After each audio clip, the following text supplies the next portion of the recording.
Rome's legions were invincible, or so everyone thought, until a gladiator named Spartacus kicked off a slave revolt that nearly toppled the greatest empire in the ancient world. But what if we told you Spartacus's army didn't just survive, but actually defeated Rome's legions? Yes, in 73 BC, Spartacus, along with around 70 other gladiators, broke out of a gladiator training camp in southern Italy and kicked off a slave revolt that would shock the ancient world.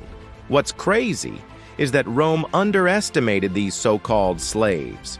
Sure, they sent soldiers to put down the revolt, but the Romans also figured they'd defeat some gladiators who ran away because they lost their bread in circuses. Ha ha, very funny. Except Spartacus turned out to be more than just a ruthless gladiator. He was a brilliant military commander too. Under his leadership, the runaways grew to a massive army that nearly destroyed the Roman Republic. Spartacus might have been the greatest general Rome never saw coming. Now we all know Rome ultimately crushed the revolt. But here are 5 ways Spartacus and his army of slaves actually defeated Rome's legendary legions. Number 1. Victory at Mount Vesuvius. In 73 BC, Rome sent Praetor Gaius Claudius Glaber to stop Spartacus's revolt. And boy, did they think they had him. The two met near Mount Vesuvius, where Spartacus's army camped high on the slopes. Now, the Romans thought they had the perfect plan. They would simply wait until the slaves got thirsty and then attack them while they left the mountain to get water. And it almost worked too. Many of Spartacus's men did leave the mountain to get water. But instead of attacking them, the Roman soldiers hid. Instead, when Spartacus noticed the abandoned camp, he figured out what they were planning and waited with some of his bravest warriors. Then, ambush. When the Romans attacked, Spartacus and his men pounced. They decimated the Roman soldiers and forced the rest to flee back to their camp. And that's when Spartacus really outwitted the Romans. He ordered his men to build huge fires all around the hill, making the whole area glow red hot. Then he and his army watched from a safe distance as the Romans burned to death inside their camp. Talk about a masterclass in battlefield tactics. 2. Guerrilla tactics. Now, Spartacus didn't just win by being smarter than the Romans, he was also much more numerous. Initially, Spartacus's band consisted of 70 gladiators, but after they started winning battles, people flocked to join them. In fact, at its peak, Spartacus's army had between 50 and 70,000 members. With numbers like that, you don't need military tactics to win battles, right? Well, sure, Spartacus used tactics like hit and run and ambush, which helped him defeat larger Roman forces. But he also employed guerrilla tactics. His army was just too big to hide, so they would often send out smaller bands of fighters, like 1,000 or 5,000 strong, to take on Roman patrols, supply convoys, or even small camps. These hit-and-run tactics frustrated the Romans, who struggled to defend themselves against constant harassment. Plus, the slaves got bolder over time. For example, they eventually began to steal weapons and armor from slain Romans, which boosted their own strength. 3. Defeat of Marcus Crassus. Look, we all know that Spartacus ultimately failed to defeat the Roman Republic. But that doesn't mean he didn't win battles, especially against Marcus Licinius Crassus. After the early defeats, Rome handed command of the war to Crassus, one of the wealthiest Romans ever, and boy, did he want to make a name for himself. Still, he initially played it safe, sending out cavalry to harass Spartacus's army without engaging in open battle. But that changed in 72 BC, when the two finally clashed near the town of Bovillae. Now, Crassus's superior discipline and tactics almost overwhelmed Spartacus's men. In fact, they fought so hard that Spartacus's wife, Helen, fell in battle.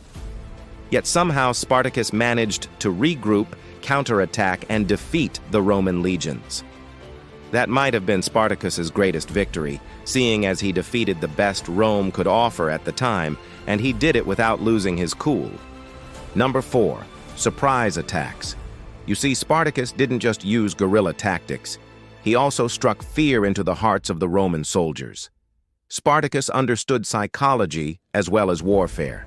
He knew that his army lacked discipline, training, and organization compared to Rome.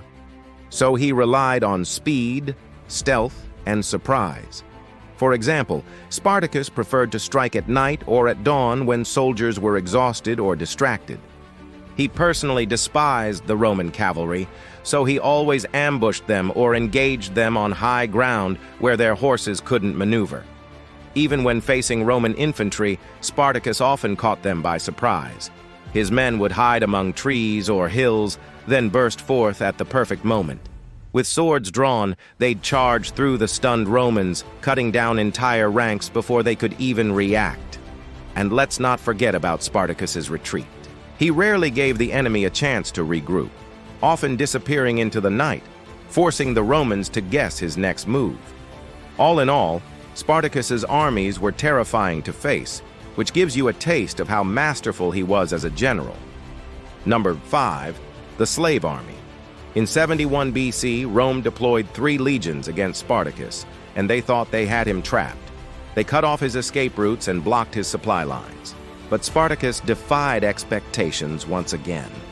He led his army in a brilliant retreat, maneuvering them through the mountains, eluding the Romans, and hiding in caves when necessary. But that wasn't all. While evading the Romans, Spartacus used guerrilla tactics to attack supply convoys and cut off reinforcements. He even dared to challenge the Romans directly, stealing their weapons and armor during battle. Despite suffering losses, Spartacus's army grew stronger with each battle. Why? Because he picked up so much loot. Imagine that. An army that grows stronger the more battles it loses. Now, to be fair, Spartacus didn't exactly create his own army from scratch.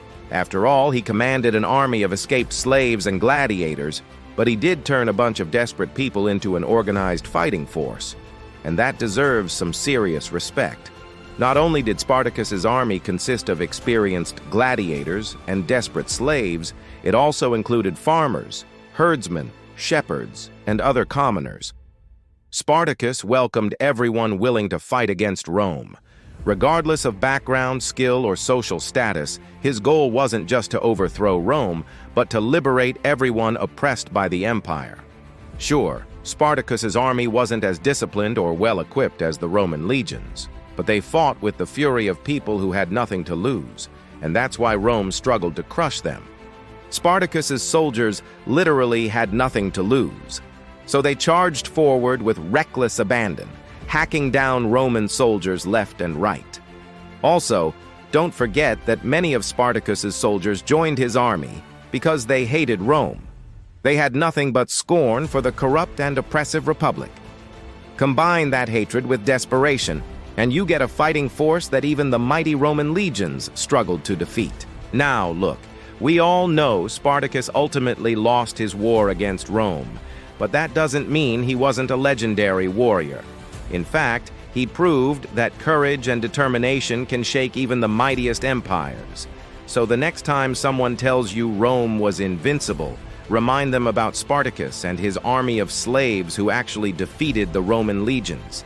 Thanks for watching. If you enjoyed this video, please show your support and stay tuned for more epic stories. Until next time.